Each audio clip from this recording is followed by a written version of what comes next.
پاکستان تحریک انصاف کے اندر کھچڑی میں کھچڑی پکی ہوئی ہے. فواد چودھری صاحب کی جو ٹسل ہے رؤف حسن، شبلی فراز، شیخ وقاص اکرم کے ساتھ بھی شروع ہو گئی ہے. تسی مامے لگ دے ہو؟ انہوں نے کہا جی بالکل مامے لگتے ہیں، اور اب چاچے بھی لگتے ہیں. جب پرانے مامے چلے جاتے ہیں تو نئے مامے آ جاتے ہیں. مشکل وقت میں راہیں جدا کرنے والے لوگ پارٹی کے لیے پھر سے کبھی قابل قبول نہیں ہوں گے. 10 کروڑ روپے ہرجانے کا نوٹس جو ہے وہ بھیجا گیا ہے. چاہت فتح علی خان، ان کو 18 کروڑ روپے ہرجانے کا قانونی نوٹس جو ہے وہ جاری کر دیا گیا ہے. السلام علیکم ناظرین، میں ہوں منصور علی خان. اپنے ڈیجیٹل چینل کے اوپر آپ کو خوش آمدید کہوں گا. ناظرین، پچھلے 12 گھنٹے کی اہم ترین خبروں کے ساتھ ایک دفعہ پھر آپ کے سامنے حاضر ہیں. پاکستان تحریک انصاف کے انٹرنلی اور کچھ ڈیولپمنٹس ہوئی ہیں. کور کمیٹی کا اجلاس تھا کل، اور اس کے اندر کچھ نئے فیصلے کیے گئے ہیں. قرارداد منظور کی گئی ہے، اس کے بارے میں بھی بات کریں گے. اندر کی کچھ خبریں بھی ہمارے سامنے آئی ہیں، یہ ساری آپ کے ساتھ شیئر کرتے ہیں. اینڈ تک اس ویڈیو کو دیکھیے گا، چینل کو سبسکرائب ضرور کیجیے. اگر آپ کو ویڈیو پسند آئے اسے لائک اور شیئر ضرور کیجیے گا. اچھا جی، سب سے پہلے تو ذرا بیان بازیوں کے اوپر آ جائیں. ایک تو فواد چودھری صاحب جو ہیں، انٹرویوز کا سلسلہ جاری ہے. کل انہوں نے رات کو کاشف عباسی صاحب کو انٹرویو دیا، اور اس کے اندر بھی چند انہوں نے تفصیلات جو ہیں وہ شیئر کی ہیں، اس کے بارے میں بات کرتے ہیں. لیکن اس سے پہلے شیخ وقاص اکرم صاحب، اس طرح لگ رہا ہے جی کہ فواد چودھری صاحب کی جو ٹسل ہے یہ جو ہے وہ رؤف حسن جو سیکرٹری اطلاعات ہیں ان کے ساتھ تھی، شبلی فراز کے ساتھ تھی، لیکن اب شیخ وقاص اکرم کے ساتھ بھی جو ہے ان کی یہ ٹسل شروع ہو گئی ہے. شیخ وقاص اکرم کل رات کو ایک پروگرام کے اندر آئے ہوئے تھے، اور وہاں پہ انہوں نے کہا کہ جی ہم لوگ بالکل مامے لگتے ہیں. مطلب ان سے وہ مامے لگتے نہ سکے، تسی مامے لگ دے ہو؟ انہوں نے کہا جی بالکل مامے لگتے ہیں، اور اب چاچے بھی لگتے ہیں. تو بات سوچ سمجھ کر کرنی چاہیے. جب پرانے مامے چلے جاتے ہیں تو نئے مامے آ جاتے ہیں. اگر اتنا ہی دکھ ہو نئے ماموں کا تو پرانے ماموں کو اپنی جگہ پر رہنا چاہیے. ابھی آپ پی ٹی آئی کا حصہ ہی نہیں ہے. یاد کریں آپ چلے گئے تھے، یاد کریں آپ جہانگیر ترین کے ساتھ میٹنگز کرتے رہے، یاد کریں آپ نے کہا تھا کہ سیاست ہی چھوڑتا ہوں، یاد کریں آپ جیل میں شاہ محمود کو ملنے گئے تھے. تو یہ مطلب انہوں نے شیخ وقاص اکرم صاحب نے فواد چودھری صاحب کے بارے میں کہا. تو چودھری صاحب نے کاشف عباسی صاحب کے شو کے اندر جو ہے انہوں نے کہا کہ شیخ وقاص اکرم ایسے ہی مامے بن گئے ہیں، ان کو تو میں نے کچھ کہا ہی نہیں ہے. شیخ وقاص یہ باتیں نہیں کر سکتا نا. شیخ وقاص کے ساتھ تو ہوا ہی کچھ نہیں ہے. شیخ وقاص آیا ہے، آ کر ایم این اے کی ٹکٹ لی ہے اور ایم این اے ہو گیا ہے. کاشف صاحب نے کہا کہ جی آپ جو استحکام پاکستان پارٹی کی میٹنگ میں لاہور گئے تھے، اپنی گاڑی پہ گئے تھے یا ان کی گاڑی پہ؟ ان کی گاڑی پہ. تو چودھری صاحب نے کہا کہ جی گاڑی بھی ان کی تھی، پیٹرول بھی ان کا تھا، وہ فری ٹرپ تھا، لاہور کا فری ٹرپ. تو کاشف صاحب نے کہا تو جب آپ گئے ان کی گاڑی میں، واپس ان کی گاڑی میں آئے، تو پھر اب واپس پارٹی میں بھی انہی کی مرضی سے آ رہے ہیں. تو چودھری صاحب نے کہا کہ جی میں تو گیا ہی نہیں آئی پی پی میں ان کی مرضی سے. جھگڑا اور کیا ہے؟ انہوں نے کہا نہیں میں نہیں گیا استحکام پاکستان پارٹی میں. کاشف صاحب نے کہا جن لوگوں نے آپ کو پارٹی میں رہنے نہیں دیا وہ آپ کو واپس کیسے آنے دے رہے ہیں؟ تو چودھری صاحب نے کہا وقت ہوتا ہے، سیاست بہتے دریا کی طرح ہے، نیا پانی آتا ہے، نئے واقعات ہوتے ہیں، اس پر نئی چیزیں آ جاتی ہیں. بڑا رومانٹک قسم کا ایسے ڈائلاگ مارا چودھری صاحب نے. کاشف صاحب کہتے ہیں جی ان کی مرضی سے ہو رہا ہے. تو چودھری صاحب کہتے ہیں صحیح بات ہے، ہم اسٹیبلشمنٹ کی مرضی سے یہ کر رہے ہیں، اسی لیے ہمارے گھر توڑ دیے جاتے ہیں، اسی لیے ہمارے اوپر پرچے ہوتے ہیں، اس لیے ہم پر تشدد ہوتا ہے، کیونکہ ہم اسٹیبلشمنٹ کے ساتھ ہیں. جو لوگ اسٹیبلشمنٹ کے مخالف ہیں وہ آرام سے اسلام آباد میں 7.5 لاکھ پارٹی سے تنخواہ لیتے ہیں، 5 لاکھ روپے ایک میڈیا گروپ سے تنخواہ لیتے ہیں، وہ سارے یہاں بیٹھ کر بیان دیتے ہیں، ان کا کچھ نہیں ہوتا. اللہ اللہ خیر صلی اللہ، ہم اسٹیبلشمنٹ کے نمائندے ہیں. یہ ایک مذاق ہے. اچھا، یہ جو 7.5 لاکھ والی بات ہے نا، یہ انہوں نے بیسکلی رؤف حسن کے اوپر یہ الزام لگایا ہوا ہے. تو رؤف حسن صاحب کل رات کو میرے شو میں آئے ہوئے تھے، ان سے جو گفتگو ہوئی ہے وہ بھی میں تھوڑی دیر میں بھی آپ کو بتاتا ہوں کہ انہوں نے کیا پوائنٹ آف ویو دیا ہے اس کے اوپر. کاشف صاحب نے اگلا سوال کیا کہ جی آپ کو ڈر نہیں لگتا ایسی باتیں کرتے ہوئے، آپ کو دوبارہ اٹھا لیں گے؟ تو چودھری صاحب کہتے ہیں اٹھا سکتے ہیں، سچی بات ہے کہ ڈر بھی لگتا ہے، ہم سارے انسان ہیں. کوئی کہے کہ جی میں بہت بڑا ریمبو ہوں، سارا کچھ اٹھا لوں گا. کاشف صاحب نے کہا اس وقت بھی تو ریمبو بنا جا سکتا تھا، اتنے لوگ چھپ گئے، آپ بھی تو غائب ہو سکتے تھے. حماد اظہر، علی امین گنڈا پور، مراد سعید، کتنے لوگ انڈر گراؤنڈ تھے، آپ کے پاس یہ آپشن تھی؟ تو چودھری صاحب کہتے ہیں نہیں آپشن نہیں تھی، میں تو 10 کو ہی گرفتار ہو گیا تھا. اچھا، تو یہ چودھری صاحب کی جو ہے وہ ان کا پوائنٹ آف ویو تھا. اچھا، رؤف حسن صاحب جو کل رات کو میرے شو میں آئے ہوئے تھے، 2-4 باتیں میں نے ان سے کچھ کویشچنس کیے.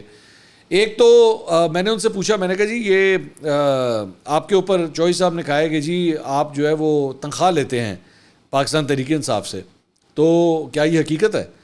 تو پہلے تو انہوں نے کہا کہ جی دیکھیں میں جو ہے میں نے سوچ لیا ہے کہ میں اس شخص کا نام بھی نہیں لینا چاہتا. فواد چودھری کے بارے میں کہہ رہے تھے کہ میں اس شخص کا نام بھی نہیں لینا چاہتا، تو ان کی کہی ہوئی باتوں کا میں جواب بھی نہیں دوں گا. تو انہوں نے جواب نہیں دیا. میں نے پھر تھوڑا سا اور ان سے ریکویسٹ کی. میں نے کہا جی نہیں, اگر آپ لے رہے ہیں, کیونکہ اور کسی جماعت میں اس طرح نہیں ہو رہا کہ کوئی سیکٹری اطلاعات جو ہے تنخواہ لے رہا ہو, تو اگر آپ لے رہے ہیں تو آپ چلے, میں نے کہا جی میں آپ فواد چوہدری صاحب کو چھوڑ دیں, میں آپ سے پوچھ لیتا ہوں نا, آپ مجھے تو جواب دے سکتے ہیں کہ کیا آپ لے رہے ہیں کہ نہیں لے رہے. اس کا جواب انہوں نے یہ کہا کہ دیکھیے پوری دنیا کے اندر جو ہے وہ میڈیا کو ہینڈل کرنے کے حوالے سے جو ایکسپرٹس ہوتے ہیں ان کو ہائر کیا جاتا ہے, ان کو تنخواہ دی جاتی ہے, تو اس میں کوئی بری بات نہیں ہوتی. تو میں نے کہا اس کا مطلب آپ لے رہے ہیں, مطلب پھر آپ ایکسیپٹ کر رہے ہیں. انہوں نے کہا نہ میں ایکسیپٹ کر رہا ہوں نہ میں ڈینائی کر رہا ہوں. تو یہ بیسکلی یہ سارا سوال جواب تھا جو میری رؤف حسن صاحب سے بات. اب یہ آپ کے اوپر میں چھوڑتا ہوں کہ آپ اس کو کس طرح ڈیکوڈ کرتے ہیں. مجھے انہوں نے یہ بات کی. اچھا دوسری بات یہ کہ پچھلے ویلاگ میں بھی ہم نے آپ کو ذکر کیا تھا کہ خبر آئی تھی کہ جناب کچھ 7 رکنی کمیٹی بنائی گئی ہے اور شاہ محمود قریشی صاحب اس کے سربراہ ہیں, اور وہ یہ فیصلہ کرے گی کہ جناب یہ جو پرانے ناراض ہوئے لوگ ہیں ان کو کس طرح واپس لینا ہے کہ نہیں لینا. اور شاندانہ گلزار جو ہیں ان کو یہ ان کی ذمہ داری بنا دی گئی کہ خواتین کے حوالے سے وہ یہ فیصلہ کروائیں کہ جناب کس کو لینا ہے تو کس کو نہیں لینا. تو اس کے اوپر جو ہے وہ رؤف حسن صاحب نے کہا جی یہ بالکل غلط ہے, ہم نے کسی قسم کی جو ہے وہ کوئی کمیٹی نہیں بنائی ہے اور یہ بالکل غلط خبر چل رہی ہے, ایسا کچھ نہیں ہے. بلکہ انہوں نے کہا کہ ہم نے تو قراردادیں منظور کی ہیں کور کمیٹی کے اجلاس میں, اس کے بارے میں جو ہے وہ میں تھوڑی دیر میں بتاتا ہوں. اچھا دوسرا انہوں نے کہا کہ جی میں نے ان سے سوال کیا, میں کہ جی فواد چوہدری صاحب یہ کہہ رہے ہیں کہ میں جو ہے وہ خان صاحب سے مل چکا ہوں اور میری تو ان سے ملاقات ہوئی ہے. تو انہوں نے کہا جی میں آپ کو فلیٹلی بتا رہا ہوں, بالکل میں ڈینائی کر رہا ہوں اس بات کو, یہ چوہدری صاحب غلط بیانی سے کام لے رہے ہیں کہ ان کی جو ہے وہ ملاقات ہوئی ہے. ان کی کسی قسم کی کوئی ملاقات جو ہے وہ عمران خان سے نہیں ہوئی ہے. پھر انہوں نے بتایا کہ جی 3 قراردادیں جو ہے وہ منظور ہوئی ہیں. انہوں نے کہا قرارداد میں سیکرٹری جنرل عمر ایوب کا استعفیٰ منظور نہ کرنے کی سفارش جو ہے وہ کی گئی ہے, اور اس میں کہا گیا ہے کہ core committee secretary general Omar Ayub کی جانب سے انتہائی کٹھن اور آزمائشی حالات کے دوران پارٹی کے لیے پیش کی گئی قابل تحسین خدمات کی معترف ہے, ان سے پارٹی عہدے سے اپنا استعفیٰ واپس لینے کی درخواست کرتے ہیں. سو بیسکلی ایک یہ جو بات ہوئی ہے وہ یہ ہے کہ جناب اس پہ جو ہے وہ عمر ایوب صاحب اپنا استعفیٰ جو ہے وہ واپس لے لیں. یہ قرارداد جو ہے منظور کی گئی. میں نے اس کے اوپر یہ سوال کیا رؤف حسن صاحب سے, میں نے کہا جی وہ ان کا استعفیٰ تو ایکسیپٹ ہو چکا ہوا تھا, انہوں نے خود اعلان کیا ہوا ہے, انہوں نے اپنی ٹویٹ میں اعلان کیا کہ جی عمران خان صاحب میں بڑا خوش ہوں کہ جی عمران خان صاحب نے میرا استعفیٰ ایکسیپٹ کر لیا ہے. تو میں نے کہا جی اگر انہوں نے استعفیٰ ایکسیپٹ کر لیا ہے تو پھر اب آپ اس کو واپس کس طرح کروائیں گے. مطلب انہوں نے کہا جی وہ ہم جا کے درخواست کریں گے عمران خان صاحب سے کہ آپ جو ہے وہ ان کا استعفیٰ جو ہے وہ ایکسیپٹ نہ کریں, ہماری کور کمیٹی نے جو ہے وہ یہ فیصلہ کیا ہے. اچھا دوسرا پھر میں نے ان سے سوال کیا, میں نے کہا جی انہوں نے کہا آپ ان کا استعفیٰ پڑھیں. تو میں نے کہا جی ان کا استعفیٰ جو پڑھا ہے اس کے اندر جو وجوہات وہ لکھ رہے ہیں وہ یہ کہہ رہے ہیں کہ جی میں انصاف نہیں کر سکتا 2 عہدوں کے ساتھ, کہ میں اپوزیشن لیڈر بھی رہوں اور سیکرٹری جنرل بھی رہوں. ایک آدمی اگر خود یہ کہہ رہا ہے, یہ استعفیٰ آؤٹ آف پروٹیسٹ نہیں ہے, کوئی احتجاج کے چکر میں نہیں دیا ہوا, کسی سے ناراضگی لڑائی جھگڑے کے چکر میں نہیں دیا ہوا, الیجڈلی جو انہوں نے ریزگنیشن لیٹر کے اندر لکھا ہے, وہ تو یہ کہہ رہے ہیں کہ جی میں یہ ذمہ داریاں نبھا ہی نہیں سکتا, میں یہ 2 ذمہ داریاں نہیں نبھا. میں نے کہا جی ایک آدمی اپنے منہ سے کہہ رہا ہے کہ میں یہ 2 ذمہ داریاں نہیں نبھا سکتا, آپ اسے کہہ رہے ہیں نہیں تو نبھا, تو نے نہیں جانا, تو نے یہ دونوں چیزیں جو ہیں وہ اسی طرح ہی کرنی ہے. تو انہوں نے کہا نہیں وہ ہمیں لگتا ہے کہ وہ کر لیں گے, کیونکہ آنے والا وقت جو ہے اس میں کچھ بڑی اہم ڈیولپمنٹس ہیں, تو اس کے لیے ان کا ہونا جو ہے بہت ضروری ہے. میں نے پوچھا جی کیا ہونے لگا ہے, عام ڈیولپمنٹس جو ہے وہ کیا ہونے لگی ہیں. تو انہوں نے کہا کہ ایک تو جو سب سے بڑی ڈیولپمنٹ ہونے جا رہی ہے وہ یہ ہے کہ عمران خان صاحب کو ہمیں امید ہے کہ یہ جو دوران عدت نکاح کیس ہے اس کے اندر جو ہے ان کو ریلیف مل جائے گا اور ان کی جو ہے وہ ضمانت ہو جائے گی اور خان صاحب جو ہیں وہ رہا ہو جائیں گے, اور جب وہ رہا ہوں گے تو یہ حکومت جو ہے تو پھر چند دنوں کی مہمان ہے, یہ تو پھر فارغ ہے. پھر اس کے بعد ان کی اسیسمنٹ ہے, ٹھیک ہے, ہیز گاٹ ایوری رائٹ. لیکن اس ساری چیز کو دیکھتے ہوئے ایک میری اسیسمنٹ بھی ہے, اور میری اسیسمنٹ یہ ہے عمر ایوب کا استعفیٰ جو ہے نا وہ ایکچولی اس لیے امپورٹنٹ ہے کہ یہ استعفیٰ واپس ہو یا وہ اپنا عہدہ نہ چھوڑیں, کیونکہ یہ والا جو گروپ ہے نا سارا, یہ اس کے لیے ایک بڑا سائن آف ویکنس سامنے ثابت ہوگا. اس وقت جب پارٹی کے دروازے کے اوپر لوگ کھڑے ہوئے ہیں جو اندر آنا چاہتے ہیں, فواد چوہدری اور اس طرح دیگر افراد جو ہیں, اگر انہوں نے یہ استعفیٰ دے دیا تو پھر تو کہانی ختم ہو جائے گی. پھر تو رہ کیا جائے گا کہ سیکرٹری جنرل بھی ہمارے پاس نہیں ہے, اور اگر کوئی اور سیکرٹری جنرل آ گیا تو پھر. اچھا دوسری اس میں اور انٹرسٹنگ بات ہے کہ یہ جو گروپ ہے سوائے گوہر علی خان کے, باقی بھی اس گروپ سے جو ہے کچھ لوگوں کو شیر افضل مروت سے بھی ایشو ہے, اور شیر افضل مروت کو بھی ان لوگوں سے ایشو ہے, وہ تو کہہ چکے ہیں. عمر ایوب نے جب استعفیٰ دیا تھا تو انہوں نے کہا تھا جی بالکل ٹھیک کیا انہوں نے استعفیٰ دے کے, بلکہ شبلی فراز کو بھی دینا چاہیے. ٹھیک ہے, تو ناؤ یو کین انڈرسٹینڈ. اچھا, فواد چودھری صاحب کی لائن بالکل ڈفرینٹ ہے. فواد چودھری صاحب کا مسئلہ شبلی فراز سے ہے, فواد چودھری صاحب کا مسئلہ رؤوف حسن سے ہے, فواد چودھری کا مسئلہ جو ہے وہ شیخ وقاص اکرم سے ہے, لیکن ان کا ایز سچ کوئی اتنا ڈائریکٹ مسئلہ گوہر علی خان سے نہیں ہے, بیرسٹر گوہر علی خان سے, اور عمر ایوب سے بھی کوئی اتنا بڑا مسئلہ نہیں ہے. تو ہر ایک کے اپنے اپنے, مطلب یہ پاکستان تحریک انصاف کے اندر کھچڑی میں کھچڑی پکی ہوئی ہے. مطلب آپ کو سمجھ نہیں آ رہی کتنے گروپ جو ہیں وہ آمنے سامنے آ کے کھڑے ہوئے ایک دوسرے کے. لیکن خیر, یہ جب آپ نے basically second tier leadership, third tier leadership کے اوپر کام نہ کیا ہو نا, تو پھر دھینگا مشتی اسی طرح ہی ہوتی ہے, سارے ایک دوسرے کی ٹانگ اسی طرح ہی کھینچتے ہیں. خیر اینی ویز, تو اس کے علاوہ ایک اور جو قرارداد جو ہے وہ منظور کی گئی, اس میں یہ کہا گیا کہ جناب نہایت حساس اور اہم ترین موڑ پر پارٹی سے راہیں جدا کرنے والے افراد کی شدید مذمت کرتی ہے کور کمیٹی. مشکل وقت میں پارٹی چھوڑ کے جانے والوں کے پاس باہر بیٹھ کر پارٹی معاملات پر تبصرہ رائے کرنے کا کوئی اخلاقی جواز یا اختیار نہیں ہے. پارٹی کا ایسے تمام افراد سے کوئی سروکار ہے, نہ ہی ان کے بیانات کسی طور پر پارٹی معاملات پر اثر انداز ہو سکتے ہیں. مشکل وقت میں راہیں جدا کرنے والے لوگ پارٹی کے لیے پھر سے کبھی قابل قبول نہیں ہوں گے. اچھا, اس میں بھی نا ایک جھول ہے, اور وہ جھول کیا ہے وہ میں آپ کو بتاتا ہوں. چلیں, یہ لوگ تو انہوں نے تو مارے کھائیں یا نہیں کھائیں آپ کے مطابق, یہ مجبوری تھی, گرفتار ہوئے, سب کچھ ہوئے, پارٹی چھوڑ کے چلے گئے, اور اس کی وجہ سے آپ یہ کہتے ہیں کہ جی یہ لوگ جو ہیں واپس نہیں آنے چاہیے اور ہم نے ان کو نہیں لینا. اور یہ جو لوگ پاکستان میں رہتے ہوئے پارٹی چھوڑ کے چلے گئے ان کے بارے میں تو, وہ جو لوگ پاکستان ہی چھوڑ کے چلے گئے ان کے بارے میں تو بات کریں نا. مطلب وہ تو نہیں آئے پاکستان میں, وہ پاکستان میں تو موجود نہیں ہے, وہ تو چلے گئے یہاں سے چھوڑ کے. قاسم سوری چلے گئے, شہباز گل چلے گئے, ان کے بارے میں کیا رائے ہے, ان کو کس کھاتے کے اندر لایا جائے؟ جو ٹیکنیکلی اسپیکنگ تو پارٹی ہی چھوڑ کے چلے گئے نا, مطلب وہ بھی نہیں ہے. زلفی بخاری, مطلب وہ جو کچھ بھی کر رہے ہیں باہر کر رہے ہیں, کمفرٹ زون میں کر رہے ہیں, وہاں پہ ان کے لیے کوئی پرابلمس نہیں ہے. اگر اتنا سخت سٹانس جو ہے وہ آپ لیں, وہ آپ کا رائٹ ہے, آپ کی پارٹی کا. فواد چودھری یا علی زیدی یا ان لوگوں کے حوالے سے یا عمران اسماعیل کے حوالے سے آپ لینا چاہتے ہیں, ٹھیک ہے, آپ کی مرضی, آپ 100 دفعہ لیں, لیکن ان کے حوالے سے ریلیکسیشن ہے. وہ تو ملک ہی چھوڑ کے چلے گئے. اگر یہ بے رویار مددگار چھوڑ کے گئے تو وہ کیا کر رہے ہیں؟ وہ زیادہ سے زیادہ یہی کرتے ہیں نا کہ ایک آدھا احتجاج کرا لیا مہینے میں ایک دفعہ, ٹھیک ہے, وہ 40-50 بندہ, 100 بندہ, 150 بندہ اکٹھا ہو گیا, پی ٹی آئی کے جھنڈے پکڑے اور ہائے ہائے ہائے ہائے, بس یہی ہوتا ہے نا, اس سے زیادہ کیا ہے. ہاں, یا تو پھر یہ ہے کہ وہ لابیزم کر رہے ہیں, وہاں پہ لابی شابیز وغیرہ کے ساتھ انٹریکشن کر رہے ہیں, یا تو پھر یہ کام ہے. تو ایک یہ تضاد جو ہے وہ پایا جاتا ہے. اچھا جی, اس کے علاوہ ہاں ایک اور چیز ابھی میری جو بات ہوئی رؤوف حسن صاحب نے, میں نے ان سے پوچھا, میں نے کہا جی کل یہ جو مخصوص نشستوں کے حوالے سے کیس تھا, اس کے اندر مولانا فضل الرحمان کی جماعت نے سپریم کورٹ میں کھڑے ہو کے کہا کہ جناب اس کیس کے اندر جو بھی الیکشن کمیشن کا موقف ہے ہم اس کے ساتھ کھڑے ہیں, ہمارے بھی وہی موقف ہے, ہمارے بھی وہی دلائل ہے. میں کہ انہوں نے ڈچ کر دیا آپ لوگوں کو. تو ایک جگہ پہ آپ کے مذاکرات ہو رہے ہیں جے یو ایف اے کے ساتھ کہ جی ہم نے بیٹھ کے مشترکہ کوئی تحریک چلانی ہے, ہاتھ پکڑے ہیں وہ الیکشن کمیشن آف پاکستان کا, وہی الیکشن کمیشن آف پاکستان جس کو خود مولانا فضل الرحمان یہ کہتے ہیں کہ جناب انہوں نے غلط الیکشن کرایا, وہی الیکشن کمیشن آف پاکستان جس کو پاکستان تحریک انصاف کہتی ہے غلط الیکشن کروائے. لیکن مخصوص نشستیں, چونکہ مخصوص نشستیں آ رہی ہیں اپنے ہاتھ میں, تو اس معاملے پہ وہ الیکشن کمیشن کے ساتھ. مطلب یہ کتنا دوغلا پن ہے, یہ آپ اسی سے اندازہ لگا لیجیے. تو میں نے کہا جی آپ کو حیرانگی نہیں ہوئی اس بات کے اوپر, یہ سارا کچھ دیکھ کے؟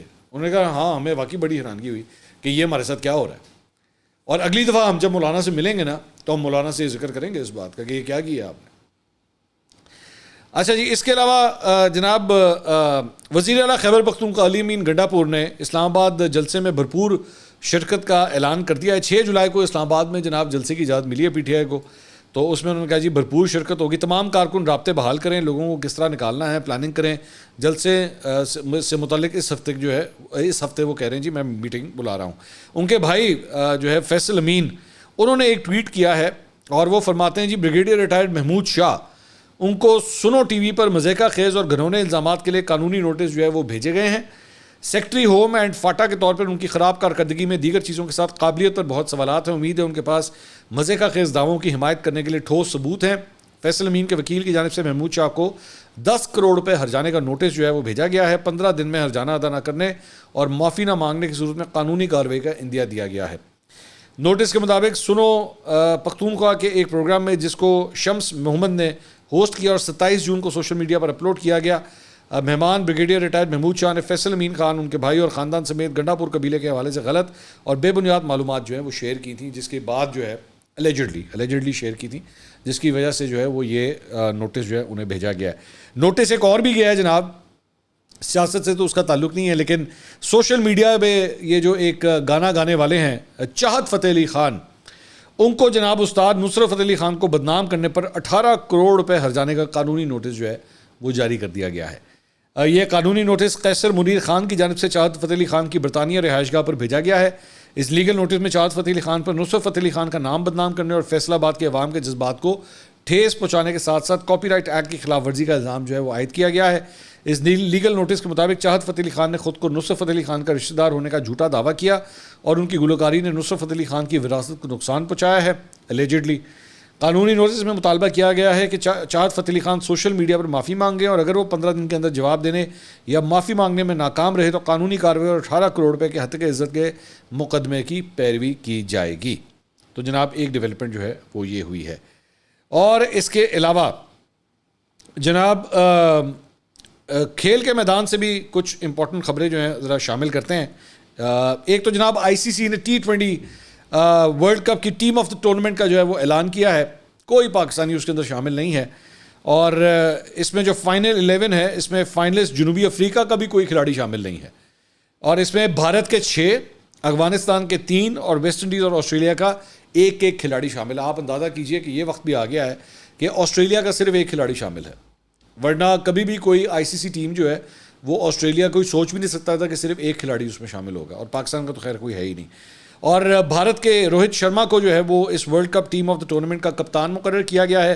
بھارت کے سوریہ کمار یادو، ہاردک پانڈیا، اکشر پٹیل، جسپریت بمراہ اور ارشدیپ سنگھ، ان کو جو ہے وہ ٹیم میں شامل کیا گیا ہے۔ افغانستان کے رحمان اللہ گرباز، راشد خان، فضل الحق فاروقی اور اس طرح دیگر کھلاڑی جو ہیں وہ اس میں، انگلینڈ کا بھی کوئی کھلاڑی جو ہے اس ٹیم کے اندر جگہ نہیں بنا سکا ہے۔ شاہد خان آفریدی نے جناب انگلینڈ میں میڈیا سے گفتگو کی ہے، کہتے ہیں ورلڈ کپ میں پاکستان ٹیم کی پرفارمنس اچھی نہیں رہی، دیکھتے ہیں چیئرمین PCB ٹیم میں کیا سرجری کرتے ہیں۔ ڈاکٹر محسن نقوی صاحب، اصل بیماری کی جڑ گراس روٹ لیول کی کرکٹ ہے جس میں سرجری کی ضرورت ہے۔ گراس روٹ لیول کی کرکٹ کی بہتری کے لیے ہمیشہ دستیاب ہوں۔ PCB کا چیف ایگزیکٹو وزیر اعظم کو نہیں ہونا چاہیے، الگ سے بورڈ ہونا چاہیے جو چیئرمین PCB کا انتخاب کرے، اور کپتان بنانے کا اختیار بھی سلیکشن کمیٹی کے پاس ہونا چاہیے۔ کپتان کا رول اہم ہوتا ہے، جو باڈی لینگویج کپتان کی ہوتی ہے وہی کھلاڑیوں کی ہو جاتی ہے۔ روہت شرما کو دیکھ لیں کتنا پر اعتماد کھیلتے ہیں، وہی انداز تمام کھلاڑی اپناتے ہیں۔ صحیح کہہ رہے ہیں، I think is right over here. Government کی انوالومنٹ جو ہے وہ کرکٹ کے فیز میں بہت زیادہ ہے، خاص طور پہ اپنی مرضی سے حکومت بدلی چیئرمین بدلا، یہ ایک روٹین ہو گیا پاکستان میں کہ جیسے ہی حکومت بدلے گی ویسے ہی چیئرمین بھی بدل جائے گا۔ تو ایسا جو ہے کم از کم نہیں ہونا چاہیے، یہ سارے افیئرز جو ہیں وہ کرکٹ کے فٹرنیٹی کو خود ہینڈل کرنے چاہیے۔ ادھر شاہین شاہ آفریدی نے بھی لنڈن میں میڈیا سے گفتگو کی، انہوں نے کہا بھارت نے اچھی کرکٹ کھیلی، جب محنت کرتے ہیں تو رزلٹ اچھا ملتا ہے، جو ٹیم پروسیس کے ساتھ آتی ہے وہ کامیاب ہوتی ہے۔ اس دفعہ ورلڈ کپ بھی اچھا ہوا، پتہ نہیں کہاں سے اچھا ہوا۔ انہوں نے کہا میرے خیال میں کچھ چیزیں ہمیں بطور ٹیم ٹھیک کرنے کی ضرورت ہے۔ ویکنیسز کے حوالے سے سوال کے جواب میں انہوں نے کہا کہ میں اپنے آپ کی بات کروں گا، میں اپنے آپ کو جتنا اسٹرانگ کر سکتا ہوں، جتنا میں ایبلٹی کے تھرو جا سکتا ہوں، ٹیم کی بات میں اس لیے نہیں کروں گا کہ ہر انڈیویجول پر انحصار کرتی ہے ٹیم، میں اچھا ہوں تو ٹیم بھی اچھی ہے۔ ان سے سوال ہوا کہ ٹیم میں سرجری کے سوال پر انہوں نے پوچھا کہ کیا کوئی بیمار ہو گیا ہے، to be honest I don't know. اچھا جی، ایک بڑا انٹرسٹنگ بیان جو ہے وہ راشد لطیف کا آیا ہے، اور میرا خیال میں اس میں بڑا دمخم ہے۔ انہوں نے ٹویٹ کیا، راشد نے، سابق وکٹ کیپر اور کیپٹن، انہوں نے کہا جی Pakistani team needs one fatherly figure personality between Babar and Shaheen just like Rahul Dravid between Rohit and Virat. So basically Rahul Dravid جو ہے وہ ٹیم کو جو ہے وہ مطلب کوچنگ سائڈ کے اوپر جو ہے وہ لیڈ کر رہے تھے، تو ان کے بارے میں راشد لطیف کہہ رہے ہیں کہ جی ہمیں بھی پاکستان کو بھی جو ہے راہل ڈریوڈ کی طرح کا کوئی شخص چاہیے، ایک فادرلی فگر چاہیے جو یہاں پہ ٹیم کو لیڈ کرے اور سب کو ساتھ لے کے چلے۔ اب یہ حقیقت ہے، ڈریوڈ جو ہے ان کی بھی اسائنمنٹ جو ہے وہ انڈین ٹیم کے ساتھ ختم ہو گئی ہے۔ کوہلی اور روہت شرما دونوں نے بڑی رسپیکٹ دی راہل ڈریوڈ کو، اور ڈریوڈ نے جو ہے وہ کھل کے اس ٹیم کا بڑا ساتھ دیا۔ اچھا انٹرسٹنگ بات یہ ہے کہ Dravid was never considered to be a T20 player, مطلب ڈریوڈ جو ہے وہ نسبتاً ان کا اسٹرائک ریٹ کچھ سلو ہوتا تھا نسبتاً، لیکن T20 ٹیم کو جو ہے جس طرح انہوں نے اٹھایا ہے اٹس ریمارکیبل. لیکن جو جوڑی ہے دو سینئر پلیئرس کی، روہت شرما اور کوہلی، ان دونوں کے ساتھ جو ایک ریلیشن شپ رہا وہ بڑا اچھا تھا. اگر آپ بالکل یہی صورتحال دیکھیں نا، میں پہلے بھی اس سے پہلے میں نے 92 ورلڈ کپ کی میں نے بات کی تھی، تو اس کے اندر بھی عمران خان اور جاوید میاں-داد، ٹھیک ہے، دونوں دو سینئر پلیئرس تھے، عمران خان اور جاوید میاں-داد.